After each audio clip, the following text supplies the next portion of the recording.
దేవునికి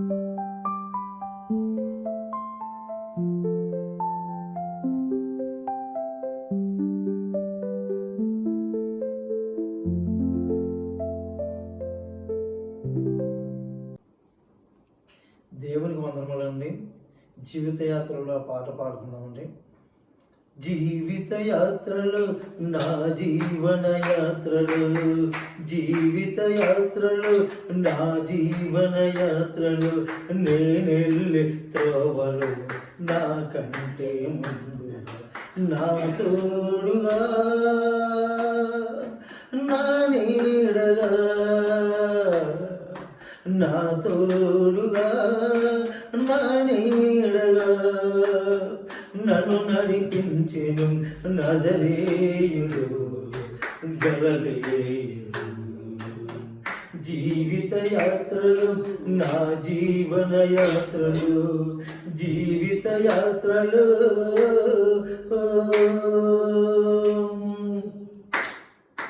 నా మార్గమందు మధ్యలో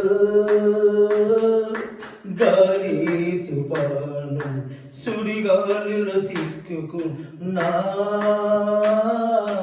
నావను, నా మార్గమందు మధ్యలో గాలి తుఫాను సుడిగాలిలో సిక్కుకున్నా నావను. అలల పైన నడిసినాడు, గాలి తుఫానుని అనసినాడు. అలల పైన నడిసినాడు, గాలి తుఫానుని అనసినాడు.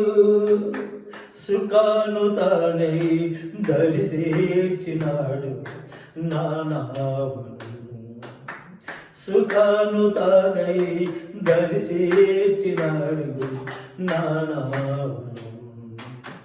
జీవిత యాత్రలు నా జీవన యాత్రలు, జీవిత యాత్రలు నా జీవన యాత్రలు, నేనెళ్ళే త్రోవలు నా కంటే ముందుగా నా తోడుగా నా నీడగా నా తోడుగా నా నీడగా నన్ను నడిపించెను నజరేయుడు గలిలయుడు. జీవిత యాత్రలు నా జీవన యాత్రలు, జీవిత యాత్రలు గొర్రెవలి దారి తప్పి తిరుగుచుండగా వెదకి వెంబడించి నన్ను పట్టుకొని, గొర్రెవలి దారి తప్పి తిరుగుచుండగా వెదకి వెంబడించి నన్ను పట్టుకుని, నాకై రక్తమిచ్చి నాకై ప్రాణమిచ్చి, నాకై రక్తమిచ్చి నాకై ప్రాణమిచ్చి, నా త్రోవకు వెలుగు చూపి నడిపించినాడు నా ఇంటికి. జీవిత యాత్రలు నా జీవన యాత్రలు, జీవిత యాత్రలు నా జీవన యాత్రలు, నేనెళ్ళే త్రోవలు నా కంటే ముందుగా నా తోడుగా నా నీడగా నా తోడుగా నా నీడగా నన్ను నడిపించెను నజరేయుడు గలిలయుడు. నన్ను నడిపించెను నజరేయుడు గలిలయుడు. జీవిత యాత్రలు నా జీవన యాత్రలు, జీవిత యాత్రలు. హల్లెలూయా. దేవుని పరిశుద్ధ నామానికి న్యూ లైఫ్ మినిస్ట్రీ తరఫున మీ అందరికీ నా హృదయపూర్వక వందనాలు తెలియజేస్తున్నాను. ఈ యొక్క సమయంలో మేలు చేయక నీవు ఉండలేవయ్యా, ఆరాధించక నేను ఉండలేనయ్యా అనే సాంగ్ అందరం కలిసి నాతో కలిసి పాడాలని ఆశపడుతున్నాను.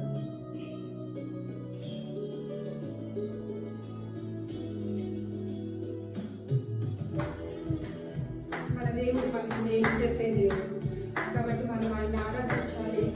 ఆయన ఆరాధించిన వారు ఎప్పుడు కూడా ఆయన దీవించే దేవుడు.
ఆయన మేలు చేసే దేవుడు.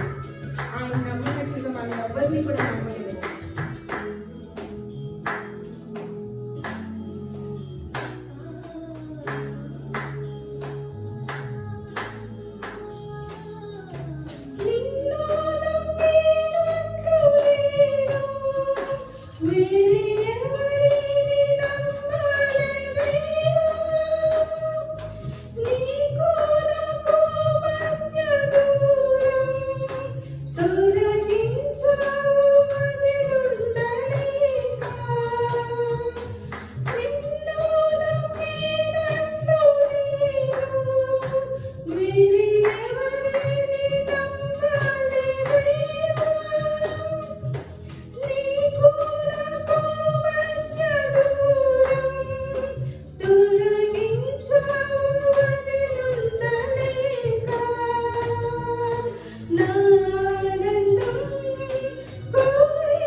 మనం పాపం చేసామని పశ్చాత్తాపం మనం కలుగుతుంది. ఆయన మేలుకు మనం అలవాటయ్యి ఆయన పాదాలను మనం వదలలేకపోతూ ఉంటాం. అందరూ కూడా చెప్పబడుతుంది.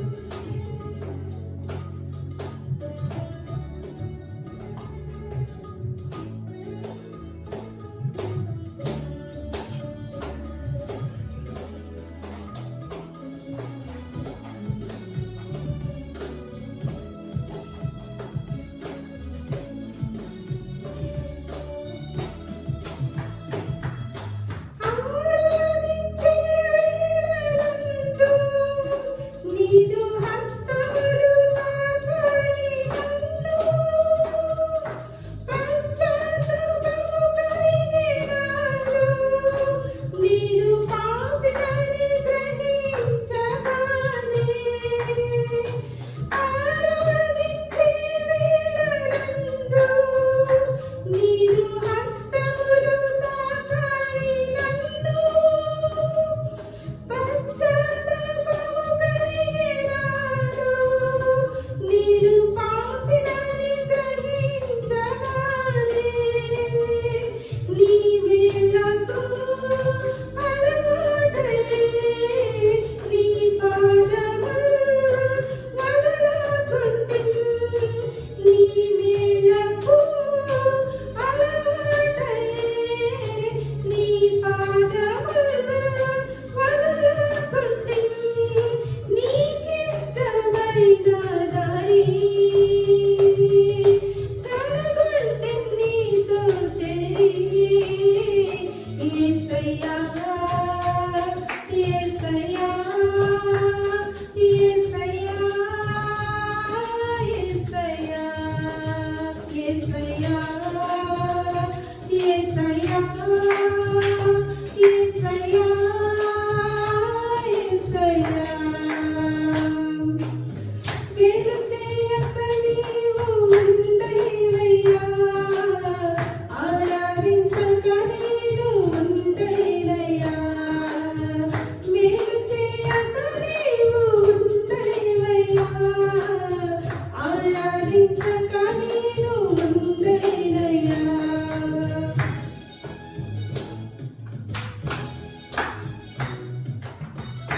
మనం ఎన్ని పాపములు చేసినప్పటికీ క్షమించగలిగే హృదయం దేవునికి ఉంది.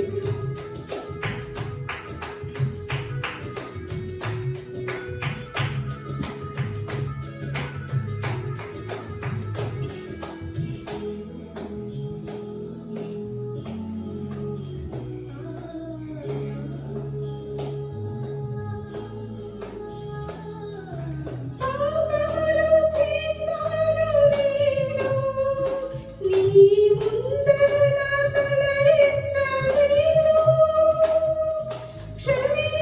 క్షమించగలిగే మనసు ఓదార్చింది నా రగడలో. పాపములు చేశాను నేను, నీ ముందర నా తల ఎత్తలేను, క్షమించగలిగే మనసు ఓదార్చింది నా రగడలో.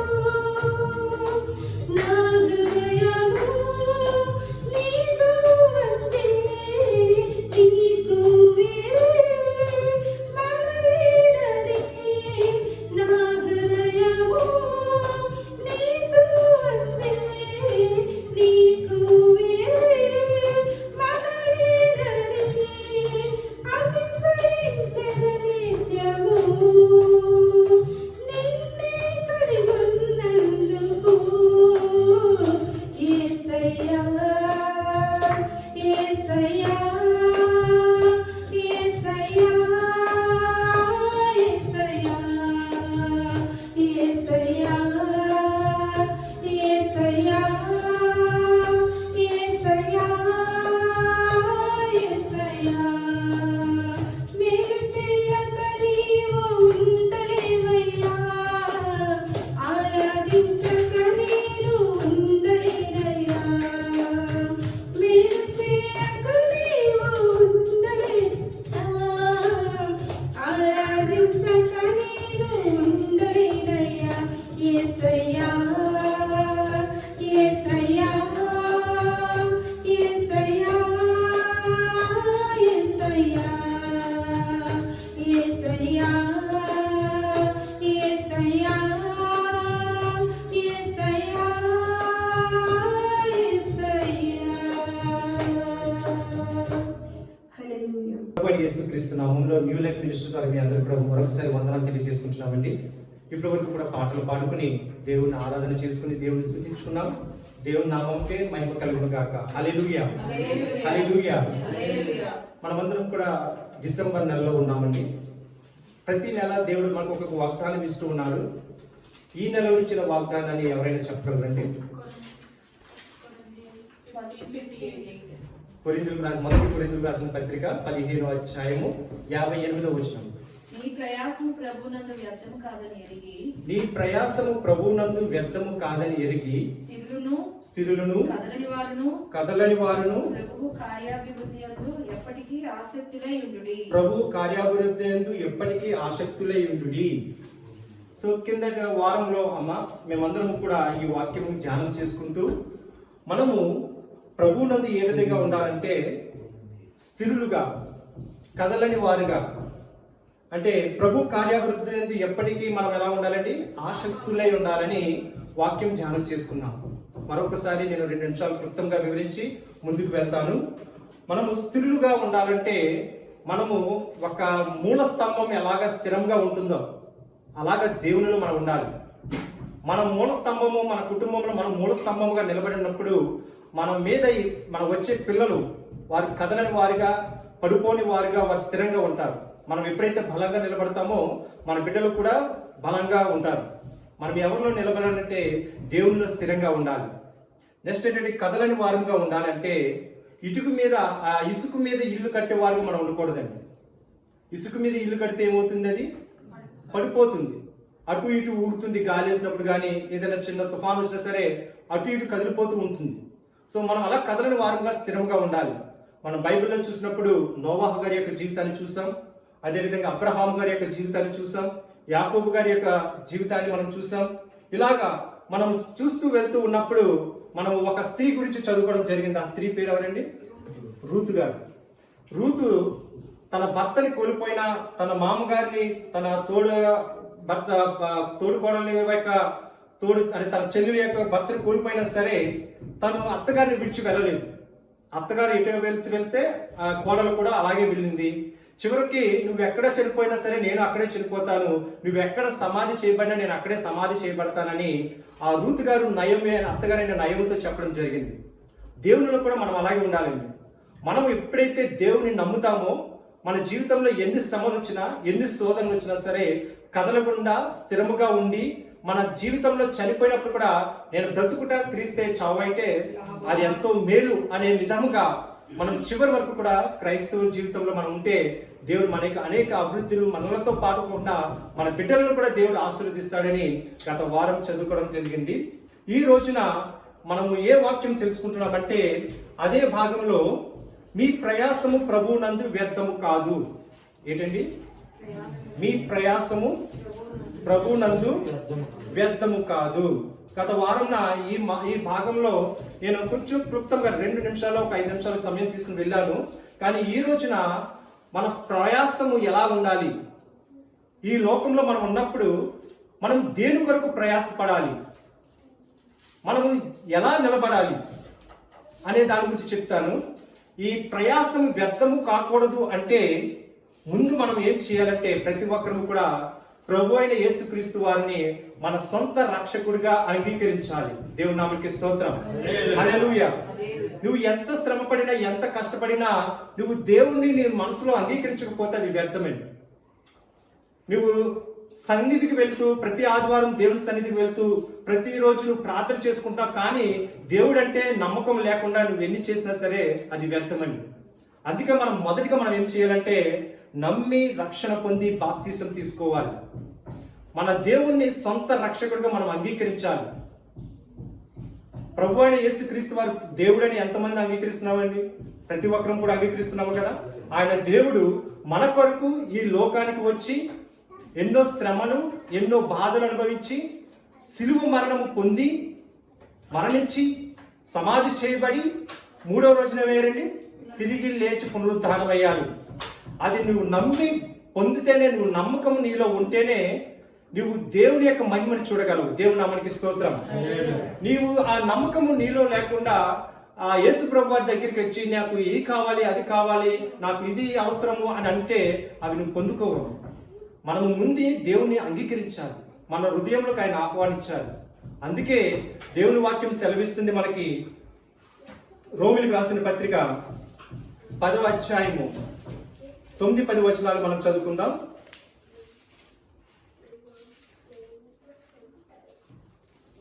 9వ అధ్యాయం మనం 9వ వచనం చదువుకుందామండి. రోమిలకు రాసిన పత్రిక 10వ అధ్యాయం 9వ వచనం. అదేమనగా యేసు ప్రభువు అని నీ నోటితో ఒప్పుకుని దేవుడు మృతులలో నుండి ఆయనను లేపనని నీ హృదయమందు విశ్వసించిన ఎడల నీవు రక్షింపబడుదువు. దేవుని నామానికి స్తోత్రం. మొదటిగా ఏంటండి, మనం ఏం చేయాలి? మన నోటితో ఒప్పుకోవాలండి. మనమందరం కూడా ఎవరైనా మనకి సాక్ష్యం ఇచ్చారు అంటే, మనం ఒకరి గురించి సాక్ష్యం చెప్తున్నామంటే, నీ చేతులు సైకిల్ చేస్తే వారు ఒప్పుకుంటారండి. నువ్వు నోటితో ఏదైతే చెప్తారో దాన్నే సాక్ష్యంగా వారు తీసుకుంటారు. నాకు మాటలు రావు అని ఒక మగవాడిని తీసుకొచ్చి సాక్ష్యం చెప్పమంటే వాడు ఏ సైకిల్ చేస్తున్నారో ఎదుటి వారికి అర్థం కాదండి. అలాగే ప్రభువునందు మనము ఆయన సొంత రక్షకుడిగా నువ్వు అంగీకరిస్తున్నట్లు నువ్వు నోటితో ఒప్పుకోవాలి. ప్రభువా, నేను నీ బిడ్డని ప్రభువా, నా కొరకు నువ్వు మరణించి తిరిగి లేచావు అని మన నోటితో ఎప్పుడైతే దేవుని ఒప్పుకుంటామో అప్పుడు మనం ఏమవుతామండి? రక్షింపబడతాము. మన తండ్రి, మన పరలోకపుని యెహోవా తండ్రి తన కుమారుడి మన కొరకు ఈ లోకానికి పంపించి మన కొరకు ఆయన మృతి చెంది తిరిగి లేపినట్లు మనం అంగీకరించాలి. ముందుగా మనం ఈ విధంగా అంగీకరించిన తర్వాత ఈ లోకంలో మనం ఏ ప్రయత్నం చేసినా, ఏ కార్యములు చేసినా సరే అవి దేవునికి మహిమార్థకరంగా ఉంటాయి. దేవుని నామానికి స్తోత్రం. హల్లెలూయా, హల్లెలూయా. మన మానవులకి ఈ లోకంలో చూస్తే ప్రతి ఒక్కరికి కూడా సర్వసాధారణంగా ఉండే ఆశ ఏంటంటే ధనాపేక్ష. ఏ ఆశ అండి? ధనాపేక్ష. మన క్రైస్తవులుగా దేవుడు మాట సెలవిస్తుంది ఏంటంటే, అన్ని కీడులకు మూలనం ఏంటండి? ధనమే. మనము ధనము కోసం ఒకరిని చంపడానికైనా, ఒకరిని హత్య చేయడానికైనా, ఒకరిని దూషించడానికైనా, ఒకరిని కొట్టడానికైనా మనుషులు వెనకాడరంటే. ఒక క్రైస్తవుడిగా మనకి ఏం ఉండకూడదంటే ధనాపేక్ష అనేది ఉండకూడదు. మనకి ఏది ఉండాలి? మనకి మన ధనాపేక్ష ఉండకుండా మనము దేవుళ్ళలో మనం ముందుకు సాగాలి. మనం ఏ విషయాలు మనం ఈ లోకంలో కలిగి ఉండాలనేది ఒక్కసారి చూద్దాం. 1 తిమోతి పత్రిక 6వ అధ్యాయము 11వ వచనం. ఈరోజు ఈ మాటలను మీతో ఎక్కువగా నేను పంచాలని ఆశపడుతున్నాను. 1 తిమోతికి రాసిన పత్రిక 6వ అధ్యాయము 11వ వచనం. అందరూ తీద్దామండి, అందరూ తీసుకొని చేద్దాం. 1 తిమోతికి రాసిన పత్రిక, అపోస్తలుడైన పౌలు గారు తిమోతికి రాసిన పత్రిక 6వ అధ్యాయము 11వ వచనంలో, దైవజనుడా నీవైతే మొదటిగా ఏం చెప్తున్నారంటే వీటిని విసర్జించి, అంటే వాటిని విడిచిపెట్టేసి, సరే, నీతిని, భక్తిని, విశ్వాసమును, ప్రేమను, ఓర్పును, సాత్వికమును సంపాదించుకున్నటకు ప్రయాసపడుము. మన ప్రయాసము వ్యర్థము కాదని ఎరిగి. మనం నేర్చుకున్న సబ్జెక్ట్ ఏంటంటే ప్రభునందు మన ప్రయాసము వ్యర్థము కాదు. మరి మన ప్రయాసం ఎలా ఉండాలంటే ఏం నేర్చుకోవాలంటున్నాడు? మొదటిగా నీతి. నేను ఎప్పుడు వెళ్ళినా సరే, ఎక్కడికి వెళ్ళినా సరే ఒక సాక్ష్యం మాత్రం ఖచ్చితంగా చెప్తానండి. క్రైస్తవులు ఎవరైతే దేవునిలో నిలబడి ఉన్నారో వారి నీతిని, నిజాయితీని తప్పిపోకుండా ఉంటారు. మరి నీతి అంటే అర్థం ఏంటంటే వారి నోట అబద్ధం అనేది రాదు, వారి నోట మోసం అనేది రాదు, వారి నోట పాపం అనేది రాదు. వారు నీతిగా, నిజాయితీగా జీవిస్తారు. క్రైస్తవులో మనం ఉండవలసింది, నేర్చుకోవాల్సింది, దేని కొరకు ప్రయాసపడాలంటే నీతిగా ఉండాలి. నీతిమంతుడు ఒక చోట వేయబడితే అనేక చోట్ల రక్షింపబడతాడంటే, నీతిమంతుడు ఒక చోట ఏదైతే పట్టుకుంటాడో అది అనేక చోట్ల రూపొందింపబడతాయంటే. నీతిమంతుడికి ఎలా ఉండాలంటే దేవునిలో నిజాయితీగా నిలబడాలి. మొదటిగా మనం దేని కొరకు ప్రయాసం అంటే నీతి కొరకే ప్రయాసపడాలి. రెండవది ఏంటండి? భక్తిని. మరి మన భక్తిని మనం కాపాడుకోవాలి ప్రతిరోజు. మరి ఎంతమంది ఆదివారం మాత్రమే భక్తి చేస్తున్నారు, మిగతా రోజుల్లో భక్తి లేకుండా ఉంటున్నారు నాకు తెలియదు, కానీ దేవుడు మనల్ని అందరినీ గమనిస్తూనే ఉన్నాడు. ఆయన ప్రతి క్షణము కూడా నా బిడ్డ ఈ క్షణం ఏం చేస్తుంది, నా బిడ్డ ఈ రోజున ఎక్కడున్నాడు, నన్ను స్తుతిస్తున్నాడా, నన్ను జ్ఞాపకం చేసుకుంటున్నాడని ఆయన ఎదురు చూస్తూ ఉన్నాడు. మన భక్తి ఎలా ఉండాలంటే ప్రతిరోజు ప్రతి క్షణము మనం ఎక్కడ ఉన్నా సరే, ఒకవేళ ఇంట్లో కూర్చుని వంట చేసుకుంటున్నా సరే దేవుని స్తుతిస్తూ ఉండాలి. బయట వెళ్ళి బండి మీద మనం బయట రైడ్ చేసుకుంటూ వెళ్తున్నప్పుడు కూడా దేవుని స్తుతిస్తూనే ఉండాలి. దేవుని జ్ఞాపకం చేసుకుంటూ మన భక్తిని కాపాడుకుంటే సాతాను మన దగ్గరికి రాదండి. మరొకటి ఏంటంటే కింద విశ్వాసము లేకుండా మనం ఏది చేయలేము. విశ్వాసం అంటే అర్థం ఏంటండి? నమ్మకము. ఈ రోజున ఇక్కడ కూర్చుని ఉన్నారు, మీ సమస్యలు దేవుడు తీరుస్తున్నాడని నమ్మకం మీలో ఉంటే అది ఇప్పుడే దేవుడు మీ దగ్గర నుంచి తీసివేస్తాడు. దేవుడు నమ్మకిస్తున్నాడు. హల్లెలూయా. ఆ నమ్మకం మనకు ఉండాలి, విశ్వాసం మనకు ఉండాలి. నా దేవుడు నిజమైన దేవుడు, నా దేవుడు నన్ను బలపరుస్తాడు, నా సమస్య నుండి నాకు తీరుస్తాడు, నాకు మోకాలు నొప్పి ఉందా ఆ నొప్పి నుండి దేవుడు తీసివేస్తాడు, నాకు కుటుంబ సమస్యలు ఉన్నాయా, ఆర్థిక పరమైన సమస్యలు ఉన్నాయా, ఆ సమస్య నుండి దేవుడు నాకు విడుదలిస్తాడు, ఆ సమస్య నుండి దేవుడు నన్ను రక్షిస్తాడు అనే విశ్వాసం మనం ఉండాలి. చివరికి తర్వాతది ప్రేమ. దేవుడిచ్చిన వాగ్దానాలు ఒక వాగ్దానం ఏంటంటే నిన్ను వలె నీ పొరుగు వారిని ప్రేమించుమని. మరి మనలను మనం ఎలా ప్రేమించుకుంటామంటే మనకి ఏది చిన్న గాయం తగలకుండా మనం ఎంత జాగ్రత్త పడతామో అదే ప్రేమని ఎదుటి వారి దగ్గర కూడా మనం ఇవ్వాలంటే నిన్ను వలె నీ పొరుగు వారిని కూడా ప్రేమించు అని ప్రభువైన యేసుక్రీస్తు వారికి ఇచ్చిన వాగ్దానమును మనం మర్చిపోకూడదు. ఆయన ఏ విధంగా అయితే ప్రేమించున్నాడో, ఒక వ్యభిచారం చేసే స్త్రీని అక్కడ అందరూ రాళ్ళతో కొట్టి చంపాలని చూస్తున్నప్పుడు యేసు ప్రభువారు వచ్చి చేసిన పని ఏమిటంటే ఒక గీత గీసి ఆ గీతలో నువ్వు పాపము చేయని వాడు అయితే వచ్చి నిలబడు అన్నాడు. మరి ఎవరైనా వచ్చి నిలబడ్డారండి? ఒక్కరు కూడా రాలేదు. అలాగే మనము ప్రేమించుకోవడమే కాకుండా ఎదుటి వారిని కూడా ప్రేమించే స్వభావం మనం కలిగి ఉండాలి. మన ప్రేమను పంచుకోవాలి. నెక్స్ట్ మరొకటి ఏంటంటే ఓర్పుని కలిగి ఉండాలి. క్రైస్తవులకి ముఖ్యంగా ఉండవలసింది ఏంటంటే ఓర్పు. ఓర్పు అంటే ఏంటండి? పేషెన్స్. అదే ఆడవాళ్ళకి తక్కువ ఉంటుందని తెలుసు. సో వాళ్ళు ఏదైనా అనుకున్నారంటే టక్కన అయిపోవాలనుకుంటారు. కానీ దేవునిలో మనం అలా ఉండకూడదండి. ఓర్పు సహనం మనం కలిగి ఉండాలి.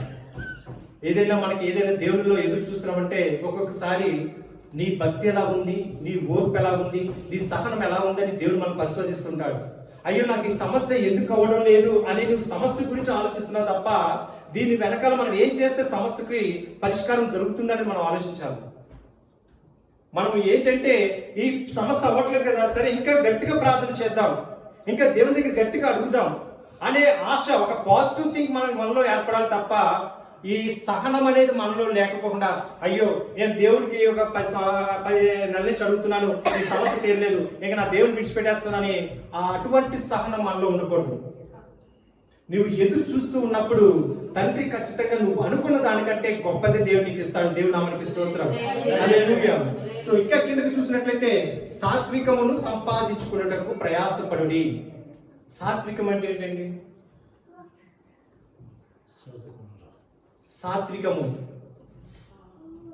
సాత్విక స్వభావము అంటారు. మరొక మాట చెప్పాలంటే సాత్విక స్వభావము, కైండ్ హార్ట్, జాలి కలిగిన హృదయం. మనం ఎవడైనా వచ్చి దూషిస్తే, ఎవడైనా వచ్చి కొడితే మనం ఏం చేయాలి? మనం ఇంకొక చంప చూపించడం తప్ప మనం తిరిగి వాడిని కొట్టకూడదు. అదే సాత్విక స్వభావం అంటే మృదువైన స్వభావం మనలో ఉండాలి. ఎప్పుడు కూడా మన మాటల్లో, మన చూపుల్లో మన ప్రేమ కనపడాలండి ఎదురువాడికి. దేవునిలో ఎప్పుడు కూడా మన సాత్విక స్వభావం అని కలిగి ఉండాలి. సో ఇవన్నిటి కొరకే ప్రయాసపడమన్నాడు దేవుడు. కానీ ఈ వాక్యానికి ముందర ఒక మాట చెప్తున్నాడు, నీవైతే వీటిని విసర్జించు అంటున్నాడు. మరి వేటిని విసర్జించాలి? మనం వేటి కొరకే ప్రయాస పడకూడదు అనే దాని గురించి కూడా చూద్దాం. 10వ వచనం మనం చదువుకుందాం. ఎందుకనగా ధనాపేక్ష సమస్తమైన కీడునకు మూలము, కొందరు దానిని ఆశించి విశ్వాసం నుండి తొలగిపోయి నానా బాధలతో తమ్మును తామే పొడుచుకుంటున్నారు. ఏ ఆశ ఉండకూడదండి మనకి? ధనాపేక్ష. మనకి ఏది కావాలో దేవుడు అది మనకి అనుకున్న దానికంటే సమృద్ధిగానే మనకి ఇస్తాడు.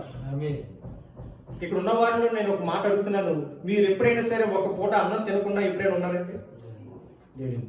ఎందుకంటే మన తండ్రికి తెలుసు, నా బిడ్డ ఆకలి ఉంటే ఆయనకి ఇష్టం ఉండదు. మనకి ఆహారం ఆయన సమృద్ధిగా ఇస్తున్నాడు. అలాగని మిమ్మల్ని రోడ్డు మీద విడిచిపెట్టాడు దేవుడు? మనం రోడ్డు మీద విడిచిపెట్టలేదండి. మనకి ఏది అవసరమో, మన బిడ్డలకి ఏది అవసరమో అవన్నీ కూడా ఆయన మనకు అనుగ్రహిస్తూ వస్తూ ఉన్నాడు. కానీ కొంతమంది ఏం చేస్తున్నారంటే, ఇంకా నేనేదో సంపాదించేయాలి, ఇంకా నేనేదో వెనకాల విడిచేసుకోవాలి అని ఎంతో ఆశ కలిగి వారు పాపంలో పడిపోవడానికైనా సిద్ధపడుతున్నారండి. నేను ఈ అపార్ట్మెంట్కి వచ్చిన తర్వాత వారి పేరు నేను చెప్పను, కానీ ఒకరు వచ్చి నాతో ఒక మాట మాట్లాడుతూ, బ్రదర్ నెక్స్ట్ ప్లాన్ ఏంటి అని అడిగారు. ఏం గురించి బ్రదర్, దేనికి అన్నాను. ఎందుకంటే నా అంతస్తు తగిన అపార్ట్మెంట్ కాదండి ఇది, నా అంతస్తు తగిన బిల్డింగ్ కాదు, నా స్థాయికి తగిన బిల్డింగ్ కాదండి ఇది. కానీ దేవుడు నన్ను ప్రేమించి ఆయన నన్ను ఈ స్థానంలో ఉంచాడు. దానికి నేను ఎప్పుడు కూడా రుణపడి ఉంటాను దేవునికి. అలాగని దీనికన్నా నాకు ఇంకా ఎక్కువ కావాలని నేను ఆశపడను. ఎందుకంటే నా తండ్రికి తెలుసు నాకు ఏది అవసరమో. కానీ ఒక సహోదరుడు వచ్చి నాతో ఏమన్నాడంటే, బ్రదర్ మరి ఇక్కడ నీవు తీసుకున్నా కదా, మరలా వేరే చోట ఎక్కడైనా ట్రై చేస్తున్నావా, వేరే అపార్ట్మెంట్లో ఏమైనా తీసుకుంటున్నావా అని అడిగాడు. నేను ఒకటే మాట చెప్పాను, నా దేవుడు నాకు అనుకున్న దానికంటే గొప్పది నాకు ఇచ్చున్నాడు. ఇది జీవితాంతం ఇక్కడే ఉండి నేను ఎలాగ ముందుకు వెళ్తాను. ఒకవేళ దేవుడు నన్ను ఆశీర్వదించాలనుకుంటే అది ఆయన చిత్తము, నా చిత్తం ఏమీ లేదన్నప్పుడు ఆ బ్రదర్ ఏం సలహా ఇస్తున్నాడంటే, పర్లేదు బ్రదర్, నాకు సైట్ ఉంది, సైట్లు చూస్తున్నాను, స్థలాలు చూస్తున్నాను, అక్కడికి వెళ్దాము, అక్కడ స్థలాలు కొందాము, స్థలాలు కొంటే రేపన్న రోజున ఒక పెద్ద బిల్డింగ్ కట్టుకోవచ్చు, అవన్నీ సలహాలు ఇస్తున్నారు. ఏమో ఆ స్థలంలో ఏ గొడవలు రావచ్చు, ఆ స్థలం ద్వారా ఏ ప్రాబ్లమ్స్ మనకు రావచ్చు, ఆ స్థలం ద్వారా మనం ఒకరి దగ్గరికి వెళ్ళి దూషించి పడతామో, లేకపోతే మనమే ఒకరిని దూషిస్తామో, ఒకరిని కొడతామో, లేకపోతే ఒక చేత కొట్టింపబడతామో మనకు తెలియదు కదా. అదే అత్యాశ, ధనాపేక్ష. ఈ రోజు నీ దగ్గర ఏదుందో దానితోనే సంతృప్తి పడాలన్నాడు. అందుకే ప్రసంగి ప్రవక్త ఒక మాట చెప్తున్నాడు, సూర్యుని కింద నువ్వు ఎంత కష్టపడి పనిచేసినా రేపన్న రోజున అది ఎవరికి వెళ్తుందండి? నీ బిడ్డలకు వెళ్తుంది తప్ప అది నీతో సమృద్ధిగా ఆగిపోదు. అది నీ నోటి వరకు వస్తుంది తప్ప దాని జీవితకాలంలో నువ్వు అనుభవించలేవు. నువ్వు ఉండేది తాత్కాలికే ఈ లోకం. అందుకనికే నీ ప్రయాసం ఎవరిలో ఉండాలంటే ప్రభువునందు ఉండాలి తప్ప ఈ లోకం వైపు నీ ప్రయాసం ఉండకూడదని దేవుడు మనకు సెలవిస్తున్నాడు. చదువుకున్న వాక్యం కూడా ప్రసంగి గ్రంథము 2వ అధ్యాయము 18వ వచనం. సూర్యుని క్రింద నేను ప్రయాసపడి చేసిన పనులన్నిటినీ నా తరువాత వచ్చిన వానికి నేను విడిచిపెట్టవలనని తెలుసుకొని నేను వాటి యందు అసహ్యపడుతూ. చూడండి, మనం ఎంత కష్టపడినా సరే రేపటి రోజున ఇది వేరే ఒకరికి ఇచ్చేసి మనం వెళ్ళిపోవాలి. మనకేది శాశ్వతం అనేది లేదు. మనం సూర్యుని కింద ఎంత కష్టపడి అందుకే మానవ యొక్క ప్రయాసం ఎలా ఉంటుందంటే ఒక డివైడేషన్ ఉంది. మనం మొదటి సంవత్సరం నుండి 80 సంవత్సరాల వరకు చూసుకున్నట్లయితే మనుషుల యొక్క జీవితం ఎలా ఉంటుందంటే మొదటి సంవత్సరం నుండి 20 సంవత్సరాల వరకు కూడా చిన్నపిల్లల స్వభావంలో ఉండి వారికి ఏమీ తెలియదు. ఏం తినాలో, సంపాదించాలని ఆశ కానీ, దీన్ని వెనక్కి వేసుకోవాలని ఆశ కానీ వారికి ఏం తెలియదు. తిన్నామా, చదువుకున్నామా, కాలేజీకి వెళ్ళామా, ఎంజాయ్ చేసామా, వచ్చామా అన్నట్టు ఉంటుంది. కానీ 20 సంవత్సరాల నుండి 40 సంవత్సరాల వరకు వస్తే కొన్ని బాధ్యతలు అనేవి ఏర్పడతాయి. 20 సంవత్సరాల నుండి 40 సంవత్సరాలకు వచ్చినప్పుడు వారికి ఉద్యోగం సంపాదించుకోవాలని, వివాహం చేసుకోవాలని, పిల్లలను సంపాదించుకోవాలని, పిల్లల కొరకు ఏది ఏర్పాటు చేసుకోవాలనేది ఒక బాధ్యత అనేది ఏర్పడుతుంది. 40 నుంచి 60 సంవత్సరాల వరకు ఏం చేస్తారంటే వారికి విశ్రాంతి దినం, రిటైర్మెంట్. 60 సంవత్సరాల వరకు కూడా వారి యొక్క ప్రయాసపడింది ఏంటంటే ఇక నా బిడ్డల కొరకే అనుకుని వదిలేసుకుని వారి జీవితాన్ని ముందుకు గడుపుతూ ఉంటారు. అలాగే చిన్న చిన్న పనులు చేసుకుంటూ ఉంటారు. ఇంకా 60 సంవత్సరం వచ్చిందంటే వారు ఒక్క పని కూడా ముట్టుకోరండి. వారి ఇంకా 60 నుంచి 80 సంవత్సరాల వరకు కూడా వారి ఇంకా బెడ్ రెస్ట్ ఉంటారు. ఆ సమయంలో కూడా అది ఆవేశకరంగా ఉంటుందని కీర్తనకారుడు చెప్తున్నాడు. మన జీవితకాలం 70 సంవత్సరాలు, ఇంకా ముందుకు వెళ్తే 80 అది ఆయాసకరమని కీర్తనకారుడు మనకు సెలవిస్తున్నాడు. ఇలాగా మనిషి యొక్క జీవితము మనము ఎంత కష్టపడినా సరే అది ఏదో ఒక రోజు మనం విడిచిపెట్టి వెళ్ళవలసింది. అందుకే మనం ఉన్న రోజుల్లోనే మనం ఏం కలిగి ఉండాలంటే ప్రేమ, ఆప్యాయత, కరుణ. మనం ఇవి అపోస్తలుడైన పౌలు గారు చెప్పినవన్నీ కూడా మనం జ్ఞాపకం చేసుకుని ముందుకు వెళ్ళాలి. అదేవిధంగా ఇంకొకటి ఏంటంటే కీర్తనలు 127 కీర్తన 1వ వచనంలో మనం చూసుకున్నట్లయితే,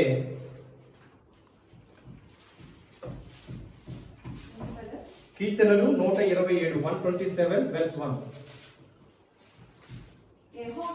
యెహోవా ఇల్లు కట్టించిన ఎడల, చూడండి ఇక్కడ మనం చాలా జాగ్రత్తగా చదవాలండి. యెహోవా ఇల్లు కట్టించని ఎడల అంటే ఆయన ఇల్లు కట్టించని, ఆయనకి ఇష్టం లేదు. ఇల్లు కట్టించని ఎడల దాని కట్టువారి ప్రయాసము వ్యర్థమే. మనం ఎంత లోకంలో కష్టపడి ఎంత సంపాదించుకుందాం అనుకున్నా సరే, దేవుని యొక్క అనుమతి లేకుండా, దేవుని యొక్క ప్రయాస లేకుండా మనం ఎంత కష్టపడినా సరే అది వ్యర్థమే. అందుకే మనం ఏం చేసినా సరే దేవుని చిత్తము ఏమైందో తెలుసుకోవాలి. దేవుని చిత్తంలో ఆ ప్రయాసం దేవునికి ఇష్టమా కాదని మనం తెలుసుకోవాలి.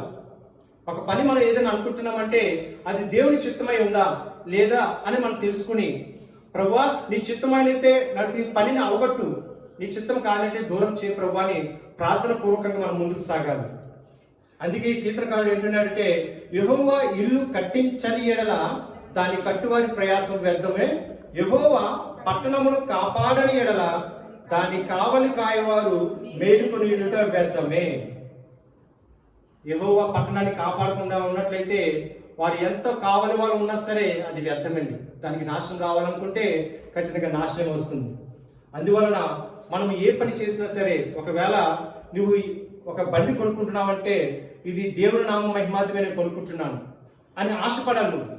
నువ్వు దేవుని నామ మహిమార్థమే, నువ్వు దేవుడి కొరకే నువ్వు ఆశపడాలి అనే విధంగా నువ్వు ఎప్పుడైతే దేవుని ముందు పెడతావో దేవుడు ఆ కార్యాన్ని సఫలం చేస్తాడు. దేవుని నామానికి స్తోత్రం, హల్లెలూయా. సో ఈ విధంగా మనం ప్రతిదీ కూడా మనము దేవునిలో ముందుకు సాగాలి, దేవునిలో ముందు పెట్టుకోవాలి.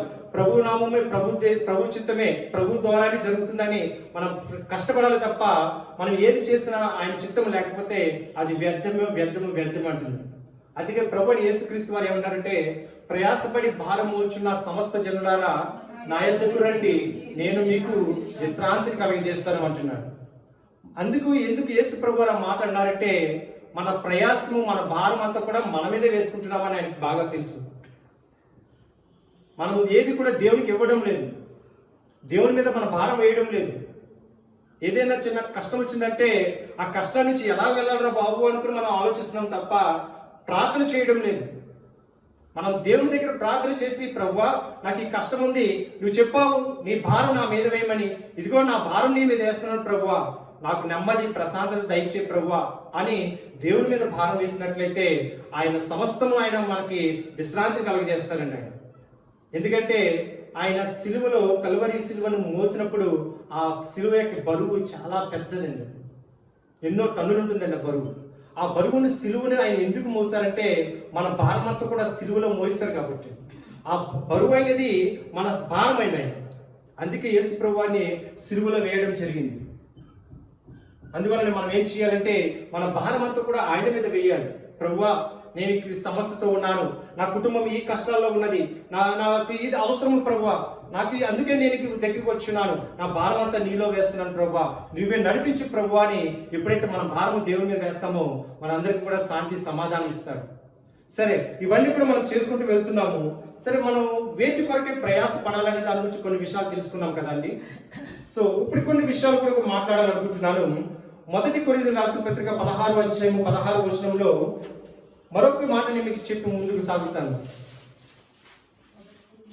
1 కొరింథీయులకు రాసిన పత్రిక 16వ అధ్యాయము 16వ వచనం.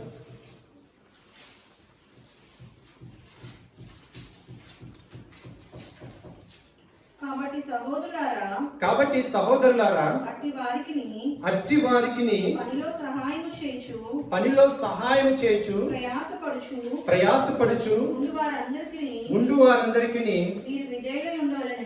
మీరు విధేయులై ఉండవాలని. ఇక్కడ చూడండి, అట్టి వారికి పనిలో సహాయం చేయు వారికి ప్రయాసపడుతూ ఉండే వారికి అంటే ఎవరికంటే దైవ సేవకులు కూడా మీరు సహాయం చేయాలి.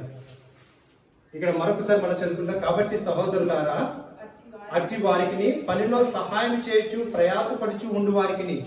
ఎవరి పనిలో అంటే దేవుని యొక్క పనిలో సహాయం చేయొచ్చు ప్రయాసపడి వారికి మీరు ఎలా ఉండాలండి? విధేయులై ఉండవలను. మరి క్రిస్మస్ వచ్చిందంటే మేము ముందుగా ఏం ప్లాన్ చేసుకున్నామంటే షారా గ్రేస్ నేను క్రిస్మస్ పెట్టుకుందాం, ఇక్కడ అందరూ ఇన్వైట్ చేద్దామని మేము అనుకున్నాం తప్ప మీరందరూ కూడా మాతో చేతులు కలుపుతారని మేము అనుకోలేదు. ఎంతైనా సరే, ఏది చిన్న కష్టం ఏదైనా సరే మనమే అప్పసప్పో చేసి క్రిస్మస్ సెలబ్రేట్ చేసుకుందాం, అప్పుడు దేవుడే వారితో మాట్లాడి వారిని నడిపిస్తారన్నాడు అని మేము ఎవరి మీద ఆశ పెట్టుకోకుండా మేము ముందుకు వచ్చాము. కానీ దేవుడు మాకు చూపించింది గొప్ప కార్యం ఏంటో తెలుసా? మీ సహోదరు ప్రేమనండి.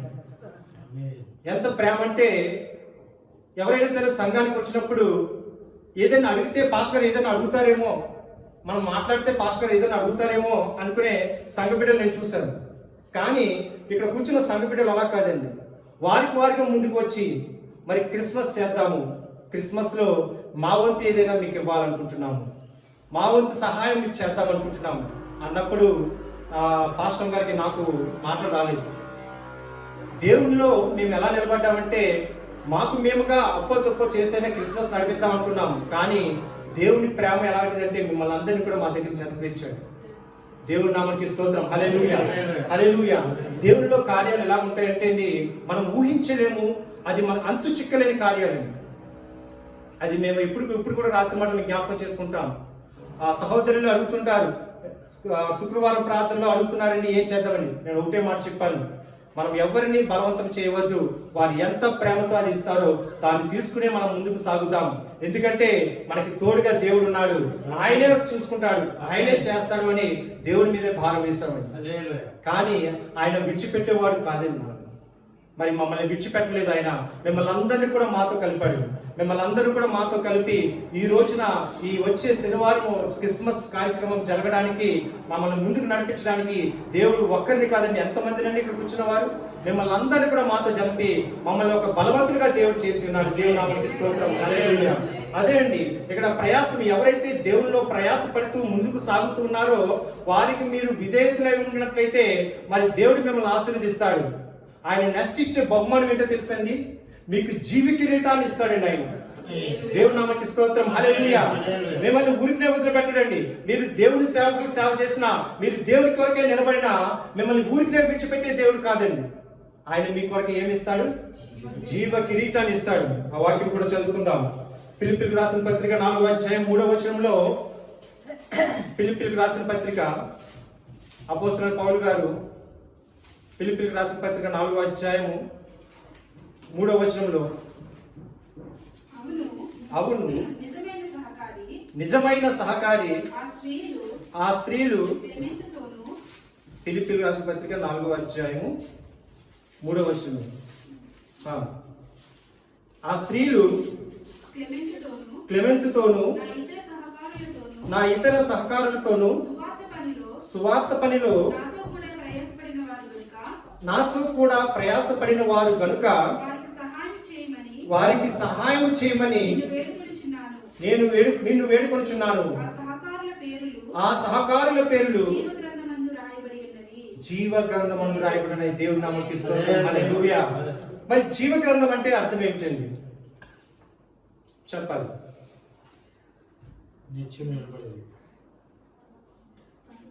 పరలోకంలో మనం వెళ్ళిన తర్వాత మన పేర్లన్నీ కూడా లెక్కింపబడతాయి, రాయింపబడతాయి. చిన్నప్పుడు నేను బాప్తిసం తీసుకునే సమయంలో పాస్టర్ చెప్పిన మాట ఏమిటంటే, ఎవరైతే బాప్తిసం తీసుకుంటారో వారి పేర్లు జీవ గ్రంథంలో రాయబడి ఉంటాయి. నమ్మి బాప్తిసం పొందాలని మన పేర్లు జీవ గ్రంథంలో రాయి ఉంటాయి. ఆ జీవ గ్రంథం గురించి ఉపయోగాలు ఏంటంటే, మనకి పరలోకంలో ఒక గుర్తింపు కార్డు అండి. ఇక్కడ మన భూమి మీద ఎలాగ మనకు ఆధార్ కార్డు ఉందో, ఇప్పుడు మనకు ఆధార్ కార్డు ఉంటే మనము ఇండియన్స్ అని ఒక గుర్తింపు. మీరు ఈ భారతదేశంలో ఎక్కడికైనా వెళ్ళొచ్చండి, ఏ మూల గ్రామాలకైనా వెళ్ళొచ్చు. నువ్వు ఎవరిని వచ్చి నిన్ను అడిగినా సరే నీకు ఒక ఆధార్ కార్డు చూపిస్తే సరిపోతుంది. అలాగే పరలోక రాజ్యంలో మనకు వెళ్ళాలంటే జీవ గ్రంథంలో మన పేరు ఉంచాలి.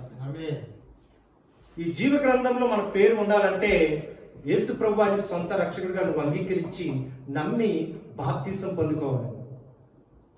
ఈ బాప్తిసం పొందుకున్న వారి పేర్లు జీవ గ్రంథంలో లెక్కింపబడతాయి. అదే విధంగా ఈ వాక్యము ప్రకారం, ఈ వచనము ప్రకారము ఎవరైతే ప్రభు సేవలో ఉంటారో వారి పేర్లు జీవ గ్రంథంలో రాయబడతాయి. దేవుని నామమునకు స్తోత్రం. హల్లెలూయా. మీరు అనుకోవచ్చు సంఘానికి సహాయం చేస్తే అది కేవలం పాస్టర్ గారికి చెందుతుందని, ఆ సంఘ బిడ్డలకి సహాయం చేస్తే అది కేవలం సంఘానికి చెందుతుందని. కాదండి.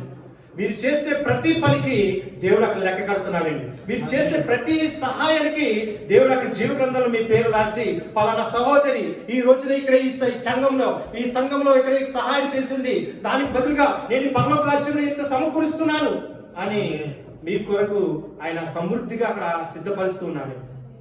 దేవుని నామానికి స్తోత్రం. ఎంత భాగ్యం అండి ఇది, ఎంత అదృష్టమండి. మనం చేసే ప్రతిదీ కూడా చూడండి.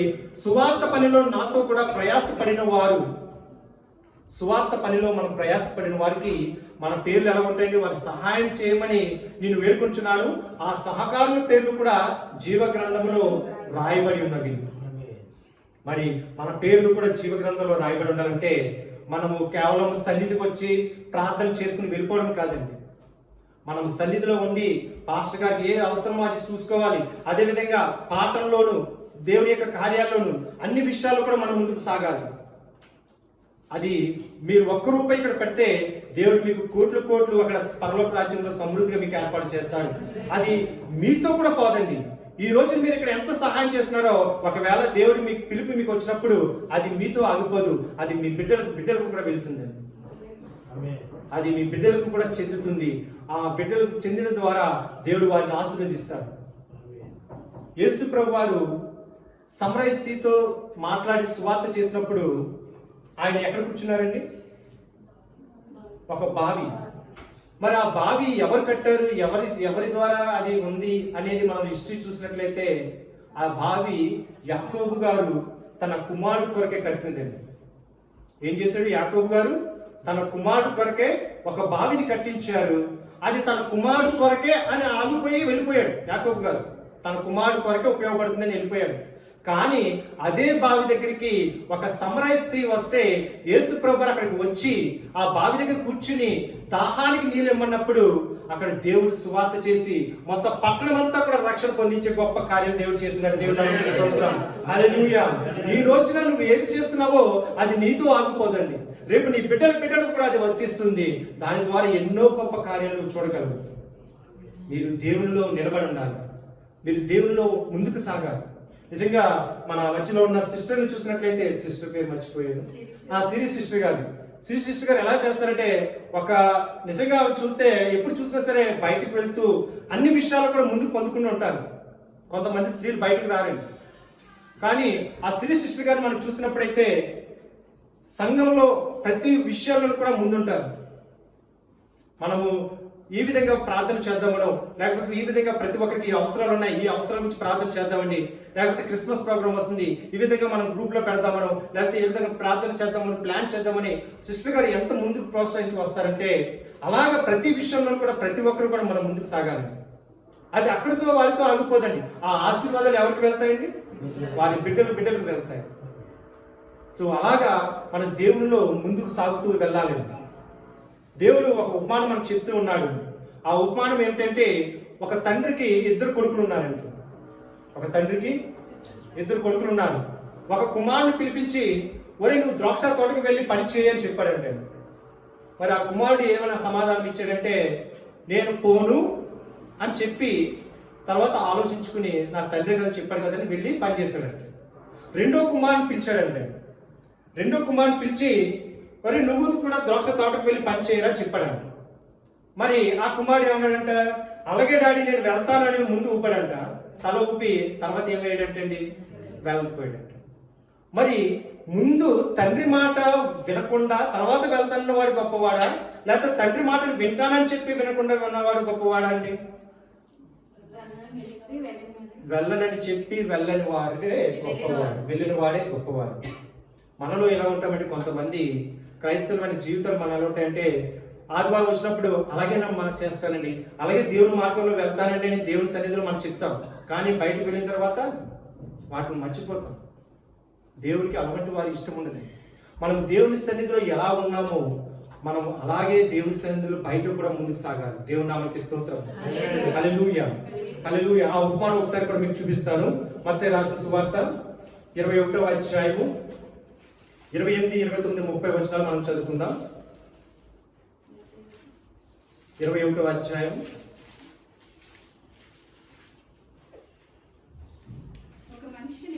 ఒక మనుషునికి ఇద్దరు కుమారులుండిరి. ఎంతమంది కుమారులు అండి? 2 కుమారులు ఉన్నారు. అతడు మొదటి వాని యొద్దకు వచ్చి కుమారుడా, నేడు పోయి ద్రాక్ష తోటలో పని చేయమని చెప్పగా వాడు పోను అని ఉత్తరం ఇచ్చాను గాని పిమ్మట మనసు మార్చుకుని వెళ్ళెను. అతడు రెండో వాని యొద్దకు వచ్చి ఆ ప్రకారమే చెప్పగా వాడు అయ్యా పోదునని గాని పోలేదు. ఈ ఇద్దరిలో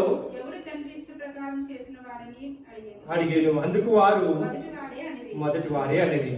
సో ఇక్కడ చూసినట్లయితే ప్రియమైన సహోదరి సహోదరులారా, పరలోక రాజ్యంలో ఎవరు చేస్తారంటే ఎవరైతే తండ్రి ప్రకారం నెరవేర్చి ఆయన మార్గంలో ముందుకు సాగుతారో వారే దేవుని రాజ్యంలో చేరతారండి. సో ఈ రోజున మనము దేని కొరకే ప్రయాస పడాలి అనే దాని గురించి మీకు వివరించి ఉన్నాను. ఆ వివరణ మరొకసారి మనం చదువుకుందాం. 1 తిమోతి పత్రిక 6వ అధ్యాయం 11వ వచనంలో కొన్ని నియమాలు మనకి దేవుడు సెలవిస్తున్నాడు. మొదటిదిగా నీతిని కాపాడుకోవాలని మన నీతిని మనం కాపాడుకోవాలి. రెండవది మన భక్తిని మనం కాపాడుకోవాలి. మూడవది విశ్వాసమును మనం కాపాడుకోవాలి. ప్రేమను మనం కాపాడుకోవాలి. ఓర్పును మనం కాపాడుకోవాలి. సాత్వికము అనే దాన్ని సంపాదించుకోవడానికి మనం ప్రయాసపడాలి. అంతేకాక నేను డబ్బులు సంపాదించుకోవాలి, నేను ఫలానా సంపాదించుకోవాలని మనం ప్రయాసపడితే అది వ్యర్థమే. ఒక వ్యక్తి ఉద్యోగం సంపాదించుకోవాలనుకుంటే తను ఏం చేయాలంటే చిన్నప్పటి నుంచి బాగా చదువుకోవాలండి. బాగా చదువుకుని బాగా కష్టపడి ఎగ్జామ్స్ రాసి అన్నిటిలోనూ కూడా కష్టపడి ఉత్తీర్ణత పొందుకుంటేనే కానీ అతనికి ఆ వయసు వచ్చేటప్పుడు ఉద్యోగం రాదు. పరలోక రాజ్యంలో మనం దేవుని సన్నిధిలో మనం ఉండాలంటే, మనం ఈ లోకంలో ఎలా ఉండాలంటే ఇవన్నీ కూడా మనకి ఒక సబ్జెక్ట్ లాంటివి. చిన్నప్పటి నుంచి పిల్లవాడు ఎలా చదువుకుని పాస్ అయ్యి ఆ ఉద్యోగం స్థాయికి వెళ్ళి ఆ ఉద్యోగం సంపాదించుకుంటాడో అక్కడ ఒక లెవెల్ ఉంటుందండి. నీవు ఉద్యోగం సంపాదించుకుంటే నువ్వు బీటెక్ అవ్వాలనో, లేకపోతే నువ్వు ఉద్యోగం సంపాదించుకుంటే సాఫ్ట్వేర్ ఇంజనీర్ అవ్వాలంటే నువ్వు పలానా కోర్స్ కంప్లీట్ చేయాలనో, లేకపోతే గవర్నమెంట్ ఉద్యోగం సంపాదించుకుంటే డిగ్రీ ఉండాలనో, ఇలా కొన్ని దానికి అర్హతలు ఉంటాయి. అలాగే పరలోక రాజ్యానికి మనం వెళ్ళాలంటే మనకు అర్హతలు ఇవ్వండి. ఇవన్నీ కూడా మనం ఈ లోకంలో సంపాదించుకోవాలి. ఇవన్నీ కూడా మనం సంపాదించుకుంటే ఆయన రాకడ సమయంలో మనం వెళ్ళడానికి ఒక టికెట్ అనేది దేవుడు మనకి ఇస్తాడు. అదే జీవ గ్రంథం. ఆ జీవ గ్రంథంలో మన పేర్లు ఉండాలి. ఆ జీవ గ్రంథంలో మన పేర్లు ఉంటే ఆయన రాకడ సమయంలో మనకి ఎటువంటి అడ్డంకులు లేకుండా మనం డైరెక్ట్ గా దేవుని రాజ్యానికి వెళ్ళగలం. వృద్ధులుగా ఉన్నవారు కూడా మేము చెప్తున్నది ఏంటంటే, ఈ లోకంలో మనం నిలబెట్టాడు, ఇంకా మనం జీవముగా ఉన్నామంటే ఆయన ఇంకా మన దగ్గర నుంచి ఏదో ఆశిస్తున్నాడు. అది ఒక అవకాశం మనకి. దేవుడు ఎంతో మందిని కరోనా సమయాల్లో తీసుకుని వెళ్ళిపోయాడు. బోలంత డబ్బులుండి ఎన్నో కోట్లు ఉన్న వారందరినీ కూడా వారి ప్రాణాలు కాపాడుకోలేకపోయారు. కానీ దేవుడు నిన్ను నన్ను కూడా కాపాడి ఈ రోజుని సజీవులుగా ఉంచాడంటే ఆయన కృప మనకు ఉండడం ద్వారానే, ఆయన ప్రేమ మనకు ఉండడం ద్వారానే. ఆయనలో ఇంకా నేను ఏదో చేయాలని ఉంది, ఆయనలో నేను ఇంకా ఏదో చేయాలేమో, దాని కొరకు నేను నిలబడాలి. ఒకవేళ సువార్త ప్రకటించాలేమో, ఒకవేళ నేను పాపంలో ఉన్న నా పాపని విడిచిపెట్టాలేమో, దేవుడు నాకు అందుకే ఈ అవకాశం ఇచ్చున్నాడు అని ఆ అవకాశాన్ని సద్వినియోగం చేసుకోవాలి. ఆయన ఎలా వస్తాడంటే ఒక దొంగ వచ్చినట్లు వస్తానని చెప్తున్నాడు. మరి దొంగ ఎప్పుడు వస్తాడో ఎవరికి తెలియదు. అందువలన మనం ఎలా ఉండాలంటే మనం సిద్ధపాటు కలిగి ఉండాలి. సిద్ధపాటు జీవితాన్ని మనం కలిగి ఉండి ఆయన కొరకు మనం ప్రయాసపడినట్లయితే ఆయన రాకడ సమయంలో మనమందరం కూడా సజీవులుగా నిలబడతాము. అదే అంటున్నాడు. మనం ఈ నెల వాగ్దానం కూడా మనం ఏం చెప్తే, మీ ప్రయాసము ప్రభువునందు వ్యర్థము కాదని ఎరిగి స్థిరులను కదలని వారును ప్రభు కార్యాభివృద్ధిలందు ఎప్పటికీ ఆసక్తులై ఉండుడి. మన ఊపిరి ఉన్నంత వరకు కూడా, చివరి శ్వాస వరకు కూడా ఎలా ఉండాలంటే దేవునిలో ఆసక్తి కలిగి ఉండాలి. మొన్న రీసెంట్గా ఈ వారంలోని జోసెఫ్ పాస్టర్ గారు అని ఒక ఆయన చనిపోయారండి. పొట్టి జోసెఫ్ గారు అంటారు. ఆయన పొట్టి అని మనం సంబోధించకూడదు. దేవుడు మనకి ఎవరికి తరహత తగ్గట్టుగా ఆయన మనకి ఇచ్చున్నారు. కానీ ఆయన తన జీవితంలో చివరి క్షణం వరకు కూడా దేవుని సేవకు చేస్తూనే ఉన్నాడంటే, అప్పటి వరకు కూడా ప్రసంగం చేసి, అప్పటి వరకు దేవుని వాక్యం చెప్పి, ఆ వాక్యం చెప్పినప్పుడు కూడా ఆయన ఎలా ఉన్నాడంటే నాకు తెలిసి అప్పటికే ఆయన బాధ వస్తున్నట్టు ఉంది. అయినప్పటికీ కూడా నిలబడలేక మోకాలు వేసి ఆ స్టేజ్ మీద నిలబడి వాక్యం చెప్తూ ప్రార్థన చేస్తూ ఉన్నాడు. మరి అలాంటి దేవుని ఉన్న వాడికి సడన్గా ఏమైందంటే అండి హార్ట్ అటాక్ వచ్చింది. హార్ట్ అటాక్ వచ్చి దేవుని దగ్గరికి వెళ్ళారు ఆయన. మన జీవితాలు కూడా అలాంటివండి. ఎప్పుడు దేవుడు మనం పిలుస్తారో తెలియదు. మరి ఆ చివరి క్షణం వరకు కూడా నువ్వు దేవునిలో నిలబడి ఉన్నావా, దేవునిలో నిలబడతావా అనే దాని గురించి ఒక్కసారి మనం ఆలోచించుకోవాలి. దేవుని కొరకే నేను ప్రయాసపడే వారు ఉంటున్నావా? ప్రభువా, నా పిలుపు ఎప్పుడు వస్తుందో నాకు తెలియదు, కానీ చివరి వరకు కూడా నీ కొరకే నేను ఉంటాను ప్రభువా అని నువ్వు ఎప్పుడైతే తీర్మానం తీసుకుని ఆయన కొరకు ఉంటావో, నువ్వు ఒకవేళ నిద్రించినప్పటికీ కూడా నువ్వు పరలోక రాజ్యంలో సంతోషంగా ఆనందంగా ఉంటావు. దేవుని నామమునకు స్తోత్రం. హల్లెలూయా, హల్లెలూయా. ఆయన ఎన్నో సాక్ష్యాలు విన్నానండి, ఎన్నో గొప్ప మెసేజ్లు ఆయన ఎన్నో చెప్పడం జరిగింది, ఎన్నో సాక్ష్యాలు. ఆయన ఎంతో అవహేళన చేశారు, ఎంతో నిందించారు. కానీ ఈ రోజు ఆయన చనిపోతే ఏమంటున్నారంటే చాలా గొప్పవారండి ఆయన, చాలా మంచివారండి ఆయన, ఇంకా ఆయన ఉంటే బాగుండును, ఇంకా ఆయన వాక్యం చెప్తే వినాలని ఉంది అని ఎంతో మంది మాట్లాడుతున్నారు. మరి అలాంటి జీవితము నీవు నేను కలిగి ఉండాలంటే చివరి వరకు ఆయన కొరకు మనం ప్రయాసపడాలి. మరి 2025 సంవత్సరంలో దేవుడు ఎందుకు ఈ వాగ్దానం ద్వారా మనల్ని జ్ఞాపకం చేసుకుంటున్నాడో తెలియదు, కానీ మన ప్రయాసం ఎవరి కొరకే ఉందో ఒక్కసారి మనం ఆలోచించుకుందాం.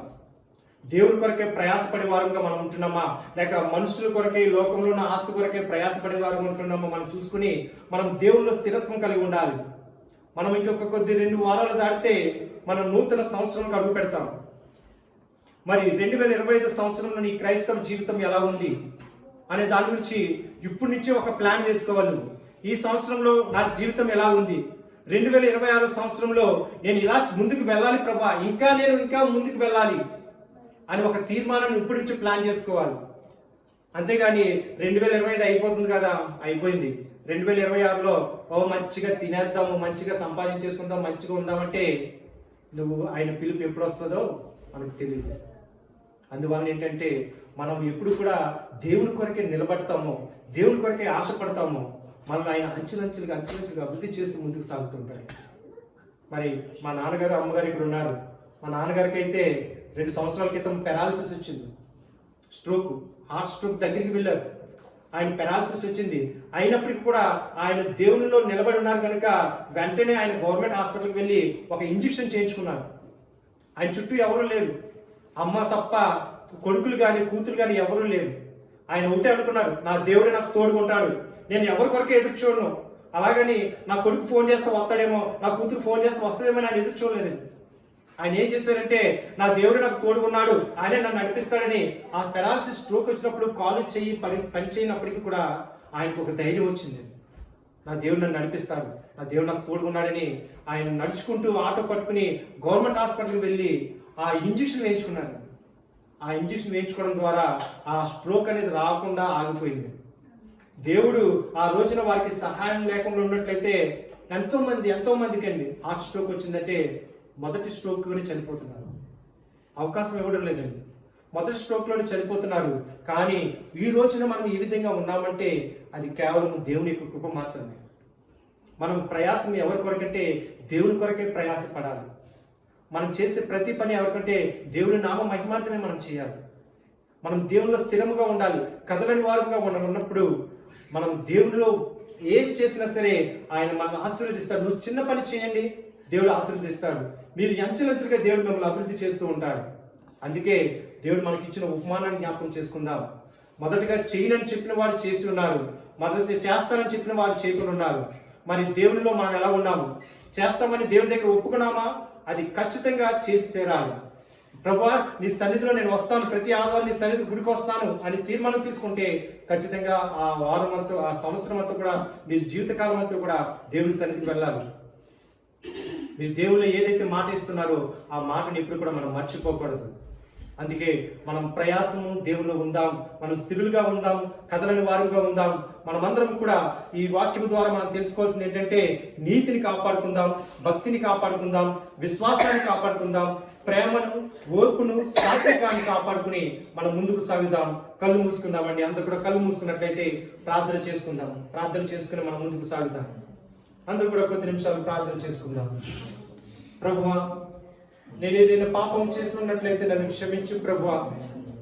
నాయన ఈరోజు వాక్యం ద్వారా ఈ విధంగా మాట్లాడినందుకు నీకు వందనాలు ప్రభువా. ఒకవేళ నేను నీతిని కోల్పోతున్నానేమో, ఒకవేళ నేను భక్తిని కోల్పోతున్నానేమో, ఒకవేళ విశ్వాసాన్ని నేను కోల్పోతున్నానేమో తండ్రి, నేను నీ ప్రేమను నేను కోల్పోతున్నానేమో తండ్రి ప్రభువా. నేను నీలో నేను ఓర్పుని కలిగి ఉండలేకపోతున్నానేమో తండ్రి. నైనా సాత్వికము మృదువైన స్వభావము నేను కోల్పోతున్నాను తండ్రి ప్రభా.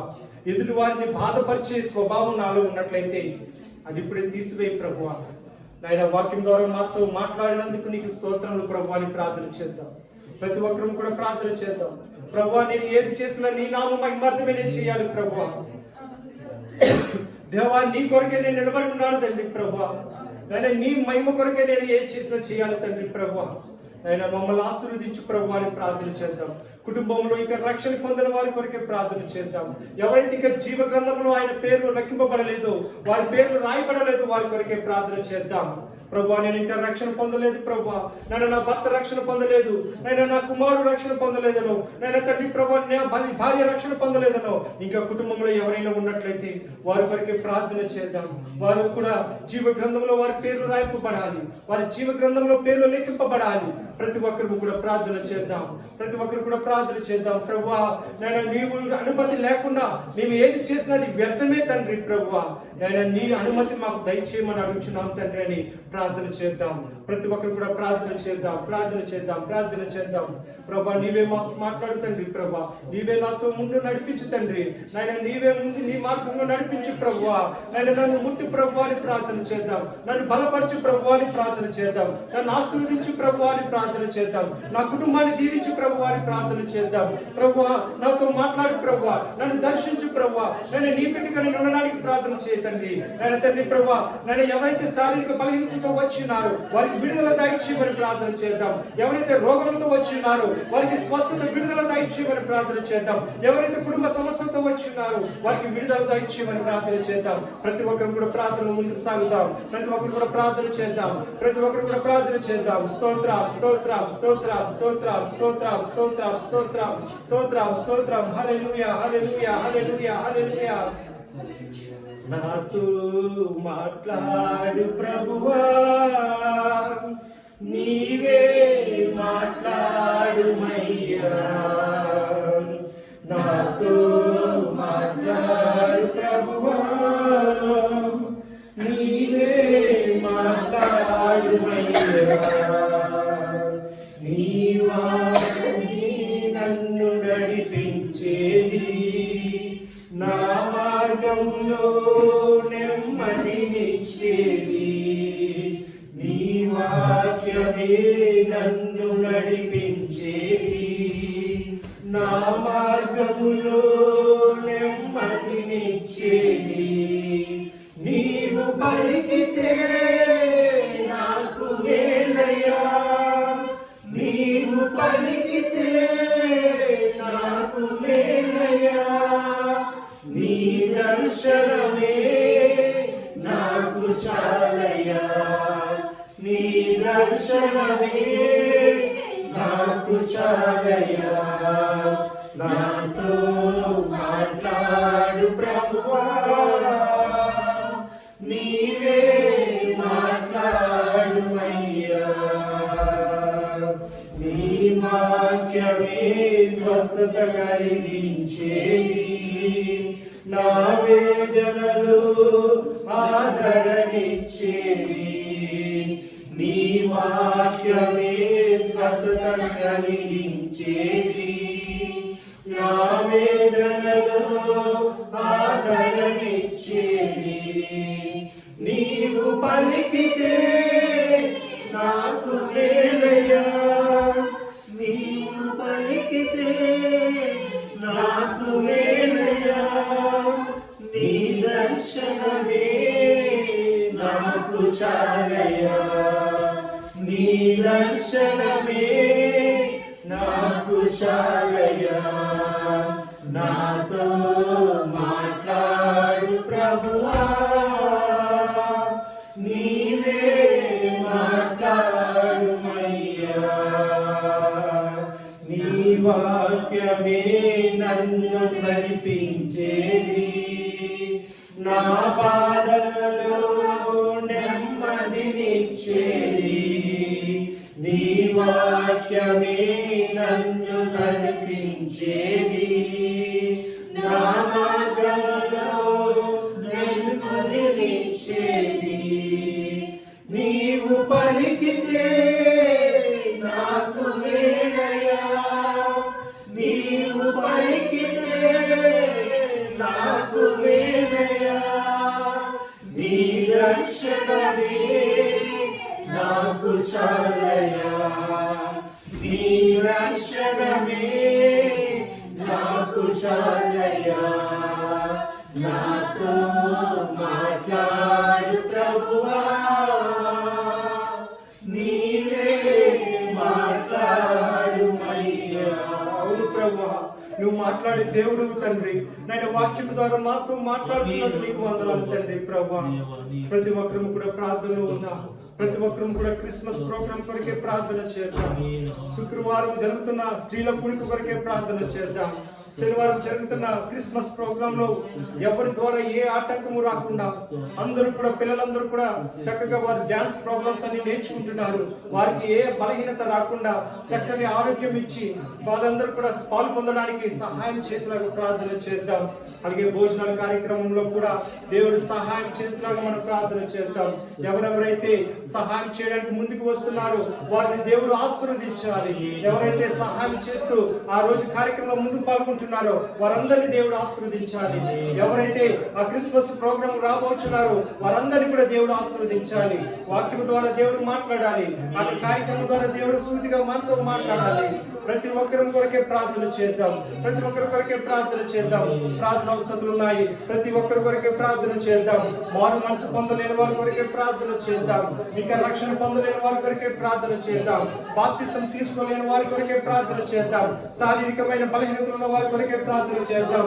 అదేవిధంగా ఎవరైతే ఇంకా శారీరకంగా బలహీన పడుతున్నారో వారి కొరకే ప్రార్థన చేద్దాం. ఇంకా భక్తులు ఇంకా తాగుతూ వ్యసనానికి గురైన వారి కొరకే ప్రార్థన చేద్దాం. ఎవరైతే ఇంకా ఐ ఆపరేషన్ కొరకే ఎదురు చూస్తున్నారో వారి కొరకే కూడా ప్రార్థన చేద్దాం. చెవు బాధతో ఉన్న వారి కొరకే ప్రార్థన చేద్దాం. దేవుడు వారికి స్వస్థత ఇచ్చే విధంగా ప్రార్థన చేద్దాం. అదే విధంగా ఇంకా రక్షణ కొరకు ఇంకా ఎవరైతే మనీ బ్రదర్ ఉన్నారు వారి కొరకే మనం ప్రార్థన చేద్దాం. ఇంకా సీతారామయ్య గారి కొరకే ప్రార్థన చేద్దాం. వారికి సైట్ విషయంలో సమస్య ఉన్నది. అది యేసు నామములో విడుదల దయచేయగాక, యేసు నామములో వారికి రక్షణ దయచేయగాక, ఆ సైట్ సమస్య నుండి వారికి విడుదల దయచేయగాక వారందరి కొరకే ప్రార్థన చేద్దాం. అలాగే మనసులో ఉన్న ప్రమీలమ్మ గారి కొరకే ప్రార్థన చేద్దాం. తల్లికి శారీరకంగా బలహీనపడి ఉన్నారు. ఆ కాలును ముట్టి స్వస్థపరచడానికి మనం ప్రార్థన చేద్దాం. శారీరక బలహీనత నుంచి విడుదల దయచేసి ప్రార్థన చేద్దాం. గాయత్రి సిస్టర్ కొరకే ప్రార్థన చేద్దాం. ఏదో కింద చెవి నొప్పి నుండి విడుదల దయచేసే విధంగా ఆ సహోదరి కొరకే మనం ప్రార్థన చేద్దాం. అదే విధంగా భాస్కర్ గారి జాబ్ కొరకే ప్రార్థన చేద్దాం. సహోదరి ప్రశాంత్ గారి యొక్క హస్బెండ్ భాస్కర్ గారికి మంచి ఉద్యోగం వచ్చేవారికి ప్రార్థన చేద్దాం. ఇంకా వివాహం కాని వారి కొరకే ప్రార్థన చేద్దాం. ఇంకా తల్లి బెన్ని బ్రదర్ గారు బాప్తిసం తీసుకోలేదు. ఇంకా బెన్ని బ్రదర్ గారి కొరకే కూడా ప్రార్థన చేద్దాం. వారి బిడ్డల కొరకే ప్రార్థన చేద్దాం. అలాగే విధంగా మన మధ్యలో ఉన్న చిన్న బిడ్డలు ప్రతి ఒక్కరి కొరకే కూడా ప్రార్థన చేద్దాం. అలాగే విధంగా సంఘం కొరకే ప్రార్థన చేద్దాం. సంఘంలో జరుగుతున్న కార్యక్రమాల కొరకే ప్రార్థన చేద్దాం. ప్రతి ఒక్కరు కూడా ప్రార్థన ఏకీభవిస్తూ ఉన్నప్పుడు నేను ప్రార్థన చేసి ముందుకు సాగుదాం. స్తోత్రం మహాగురుడ మహోన్నతుల సర్వాధికారి నీకు వందనాలు తండ్రి. ప్రభువా, ఆయన ఇంతవరకు నాయన వాక్యం ద్వారా మాతో మాట్లాడిన తండ్రి, నాయన తండ్రి ప్రభునందు ప్రయాసం వ్యర్థము కాదని ఎరిగి నేను స్థిరులు గాను కదలని వారు గాను ప్రభు కార్యాభివృద్ధి ఎందు ఆసక్తి కలిగిన వారిగా ఉండమని నేను మాకు ఇచ్చిన వాగ్దానము ప్రకారం నీకు వందనాలు తండ్రి. నిజమే తండ్రి ప్రభువా, మా ప్రయాసము ఈ లోకంలో ధనాపేక్ష కాకుండా నేను ప్రేమ స్వభావము, ప్రేమ సాత్వికము, నేను నెమ్మది, నేను మా అందరికీ కూడా దయచేయమని అడుగుతున్నాం తండ్రి. ఈ రోజు విన్న వాక్యం ద్వారా సూటిగా మాతో మాట్లాడండి తండ్రి. ప్రభువా, నీ సహాయం మాకు దయచే తండ్రి. నేను ఇక్కడ కూడి వచ్చిన ప్రతి ఒక్క బిడ్డను దీవించి ఆశీర్వదించమని అడుగుతున్నాం. నేను ఎవరైతే ఏ కష్టములతో వచ్చినారో, ఏ బాధతో వచ్చినారో, ఏ రోగములతో వచ్చినారో, ఏ నొప్పితో బాధతో వచ్చినారో వారందరికీ కూడా యేసు నామములో విడుదల దయచేయాలి. కానీ ఇక్కడి నుంచి వారు తిరిగి వెళ్తున్నప్పుడు సంతోషము సమాధానంతో తిరిగి వెళ్ళే విధంగా ఆశీర్వదించు తండ్రి. ప్రభువా, నేను వారు దేని కొరకు ఎదురు చూస్తున్నారు అవి వారికి విడుదల దయచేయమని అడుగుతున్నాం. నేను కూడి వచ్చిన ప్రతి ఒక్కరిని పేరు పేరు దీవించి ఆశీర్వదించండి. చిన్న బిడ్డల నుండి పెద్దవారి వరకు ప్రతి ఒక్కరిని జ్ఞాపకం చేసుకోమని నడుచున్నాం. అలాగే ప్రార్థన అవసరంలో ఉన్న వారి కొరకు కూడా ప్రార్థన చేసుకున్నాం తండ్రి ప్రభా. నేను ప్రతి ఒక్కరిని జ్ఞాపకం చేసుకోండి. నేను బుక్ లో రాయబడిన ప్రతి ఒక్క పేరుని జ్ఞాపకం చేసుకో తండ్రి ప్రభా. ప్రతి ఒక్కరిని కూడా నువ్వు దీవించి ఆశీర్వదించుకొని అడగచ్చు. నేను మీకే మహిమ ఘనత ప్రభావం చెల్లించుకుంటూ నేను నిశ్చితమైతే మరొకసారి మేమందరం కూడా ఇలాగ కూడుకుని నేను స్తుతించడానికి సహాయం దయచే తండ్రి. నేను మా రాకడ నేను నీ రాకడ మా పోకడైతే మేమందరం కూడా మధ్యాహ్న కాలంలో కలుసుకోవడానికి మాకు సహాయం దయచేయమని అడుగుతున్నాం తండ్రి. నేను ఎందుకంటే నీ రాకడ ఎప్పుడు వస్తుందో మాకు తెలియదు కనుక నేను మీ రాకడ వరకు మేము ఎదురు చూసి వారికి మమ్మల్ని నిలబెట్టండి తండ్రి. మమ్మల్ని అందరినీ జ్ఞాపకం చేసుకో తండ్రి ప్రభా. నేను ఒక్క ఆత్మని నశించుకోవడం నీకు ఇష్టం లేదు కనుక నేను ప్రతి ఒక్కరు కూడా రక్షణ పొందడానికి సహాయం చేయండి. నేను ఇప్పుడు వారికి తిరిగి వారి గృహాలకు వెళ్తుండగా నీ సహాయం వారికి దయచేయండి ప్రభా. నేను తండ్రి ప్రభా గర్భిణీ స్త్రీలుగా ఉన్న మీనా గారిని జ్ఞాపకం చేసుకో తండ్రి ప్రభా. తన ప్రయాణంలో మీరు తోడుకుండండి. తను నడిచినప్పుడు నేను బండి మీద వెళ్ళినప్పుడు నేను తను చేసే ప్రతి ఆలోచనలో ప్రతి ప్రయాణంలో నువ్వు తోడుకుని నడిపించుకున్నాను తండ్రి ప్రభా. తల్లి నీ బిడ్డని నేను తండ్రి వేరుపరిచేంత వరకు కూడా నీ సహాయం దయచే తండ్రి. నిండుగా వారికి తోడుకుని నడిపించు తండ్రి ప్రభా. అలాగే నేను తండ్రి ప్రభా నేను తండ్రి సిరి సిస్టర్ గారి కుటుంబాన్ని కూడా జ్ఞాపకం చేసుకోండి. నేను తండ్రి తన చెల్లి విషయంలో ఎంతగానో ప్రార్థన చేసి ఉన్నాం తండ్రి. తన క్షేమంగా తన భర్త దగ్గరికి చేరిందని తెలుసుకున్నాం తండ్రి ప్రభా. నేను వారిని కూడా జ్ఞాపకం చేసుకో తండ్రి ప్రభా. వారి ద్వారా కూడా నేను మరొక మంచి శుభవార్త వినడానికి నువ్వు అతి తొందరలో వారిని కూడా నువ్వు జ్ఞాపకం చేసుకోమని అడుగుతున్నాం. అదే విధంగా నేను తండ్రి ప్రభా ఇంకా ఎవరైతే రాలేదో వారి కొరకు కూడా మేము ప్రార్థన చేస్తున్నాం తండ్రి. నేను గుడి వచ్చిన ప్రతి ఒక్కరిని జ్ఞాపకం చేసుకోమని అలాగే తల్లిదండ్రులుగా అలాగే నన్ను నా కుటుంబాన్ని కూడా చివరికి జ్ఞాపకం చేసుకోండి. నేను దీనుడైన నా ప్రార్థన ఆలకించు తండ్రి. నా ప్రార్థనకు ప్రతిఫలాలు దయచేస్తాను నమ్మచ్చు. మీకే మహిమ మీకే ఘనత మీకే ప్రభావం చెల్లించుకుంటూ అతి తొందరలో రాబోచున్న నజరేయుడైన యేసు నామములో ఈ ప్రార్థన అడిగి వేడి పొందుకుంటున్నాము తండ్రి. ఆమేన్. యేసు రక్తమే జయం, సిలువ రక్తమే జయం, ప్రభు యేసు రక్తమే సంపూర్ణ విజయం, అపవాదికి నాశనమే కలుగును గాక. హల్లెలూయా హల్లెలూయా హల్లెలూయా. స్తోత్రములు స్తోత్రములు స్తోత్రములు. ఆమేన్ ఆమేన్ ఆమేన్. దర్శించండి మన పరలోకపు యొక్క తండ్రి యొక్క ప్రేమయు ప్రభువైన యేసుక్రీస్తు వారి యొక్క కృపయు పరిశుద్ధ అన్యోన్య సహవాసము మీకును మనకుని మనందరికీ కూడా ఆయన రాకడ వచ్చేంత వరకు సదాకాలము తోడై ఉండి నడిపించును గాక. ఆమేన్ ఆమేన్ ఆమేన్. అందరికీ వందనాలు.